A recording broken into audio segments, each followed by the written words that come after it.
Dhaba style ক্যাপসি পনির কখনো try করে দেখেছেন? যদি না করে থাকেন তাহলে অবশ্যই এই রেসিপিটাতে একবার চোখ বুলিয়ে নিন। চট করে দেখে নিন যে বাড়িতেই কি সুন্দরভাবে ধাবা স্টাইল ক্যাপসি পনির তৈরি করে নেওয়া যায়। এই শীতে রুটি, পরোটা, নান সব কিছুর সঙ্গেই কিন্তু এটা দুর্দান্ত যায়।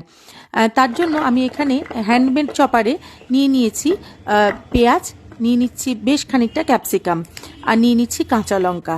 আর কাঁচা লঙ্কাটা আপনারা আপনাদের স্বাদ অনুযায়ী দেবেন, যে যেরকম ঝাল খেতে পছন্দ করেন। আর অন্যদিকে পনিরটা আমি কেটে নিচ্ছি। এবার পনিরটা কিন্তু ভাজতে হবে না, কাঁচা পনির এই রান্নায় ব্যবহার করা যাবে। আপনারা যদি চান তাহলে ভেজেও অ্যাড করতে পারেন। আমার সমস্ত পনির কাটা হয়ে গিয়েছে, আমি কিউব করেই পনিরগুলো কেটে নিয়েছি।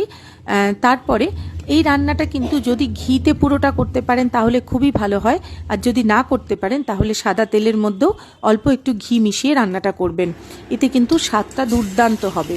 দিয়ে দিচ্ছি এর মধ্যে কোচানো রসুন, রসুনটা ভালো করে ভেজে নিচ্ছি।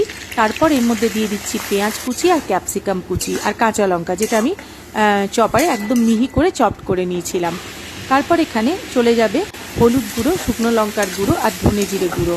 মশলা কিন্তু এইটুকুই, কোনো দই বা অন্য কিছু কিচ্ছু লাগবে না। তারপর ভালো করে মশলা কষে আসলে দিয়ে দেবো গরম জল, স্বাদ অনুসারে লবণ, আর গ্রেভি ফুটে উঠলে এর মধ্যে কেটে রাখা কাঁচা পনিরগুলো দিয়ে কিছুক্ষণ ফুটিয়ে নেব, কারণ পনিরগুলো কিন্তু ভীষণই সফট ছিল। আর সবশেষে দিয়ে দেব বেশ খানিকটা কসুরি মেথি। কসুরি মেথি দিলে কিন্তু রান্নায় একটা চমৎকার স্বাদ আসে বা গন্ধ আসে।